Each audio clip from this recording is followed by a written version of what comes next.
ओम श्री गणेशाय नमो नमः। एक समय महर्षि श्री वेदव्यास जी हस्तिनापुर पधारे। उनका आगमन सुन महाराज धृतराष्ट्र उनको आदर सहित राजमहल में ले गए। स्वर्ण सिंहासन पर विराजमान कर चरणोदक ले उनका पूजन किया। श्री व्यास जी से माता कुंती तथा गांधारी ने हाथ जोड़कर प्रश्न किया, हे महामुने, आप त्रिकालदर्शी हैं, अतः आपसे हमारी प्रार्थना है कि आप हम सभी को कोई ऐसा सरल व्रत तथा पूजन बताएं जिससे हमारा राज्य लक्ष्मी, सुख संपत्ति, पुत्र पौत्रादि व परिवार सुखी रहे। इतना सुनकर श्री वेद व्यास जी कहने लगे, हम एक ऐसे व्रत का पूजन व वर्णन कहते हैं जिससे सदा लक्ष्मी जी का निवास होकर सुख समृद्धि की वृद्धि होती है।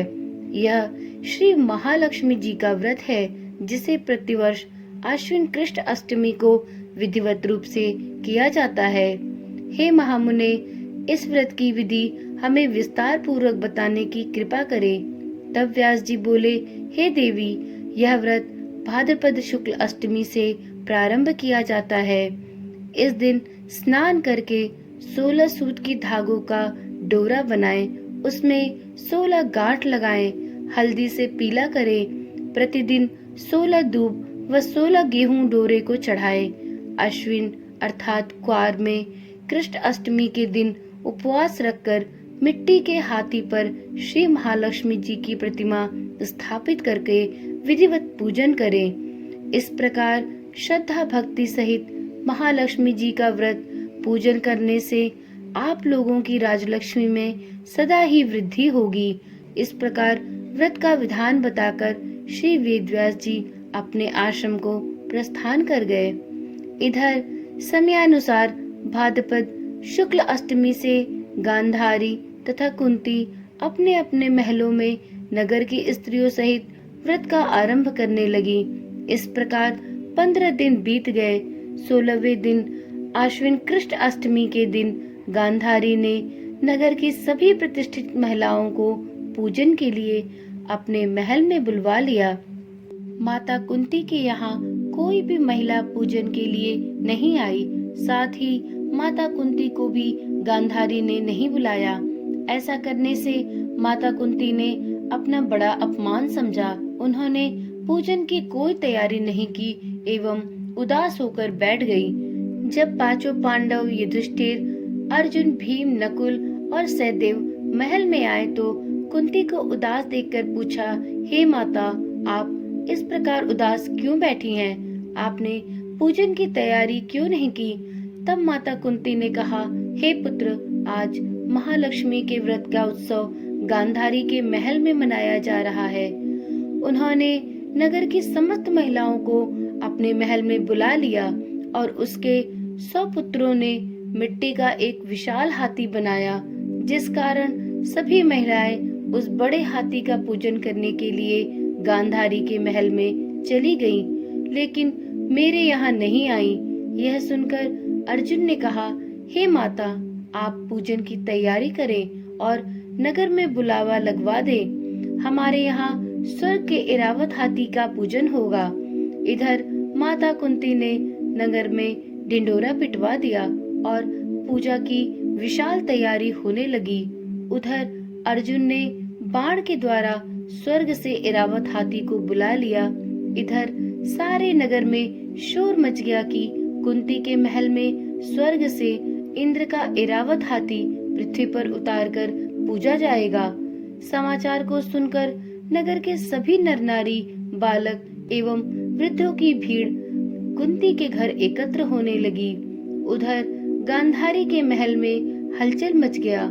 वहां एकत्र हुई सभी महिलाएं अपनी अपनी थालियां लेकर कुंती के महल की ओर प्रस्थान करने लगी। देखते ही देखते कुंती का सारा महल ठसाठस भर गया। माता कुंती ने इरावत हाथी को खड़ा करने हेतु अनेक रंगों के चौक पुरवाकर नवीन रेशमी वस्त्र बिछवा दिए। नगरवासी स्वागत की तैयारी में फूल माला, अबीर, गुलाल तथा केसर हाथों में लिए पंक्तिबद्ध खड़े थे। जब स्वर्ग से एरावत हाथी पृथ्वी पर उतरने लगा तो उसके आभूषणों की ध्वनि गूंजने लगी। एरावत के दर्शन होते ही जय जयकार के नारे लगने लगे।